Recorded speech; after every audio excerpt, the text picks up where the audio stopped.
What if I told you you could already be getting rich without even realizing it? Most people think wealth looks loud, expensive cars, designer clothes, and luxury vacations, but real wealth usually looks surprisingly boring. Rich people often don't feel rich because they're too busy building wealth.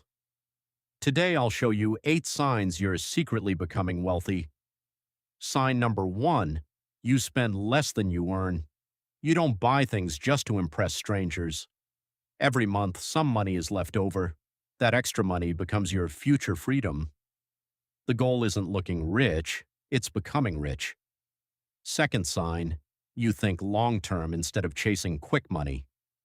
You understand that wealth grows slowly, then suddenly. While others chase trends, you stay consistent.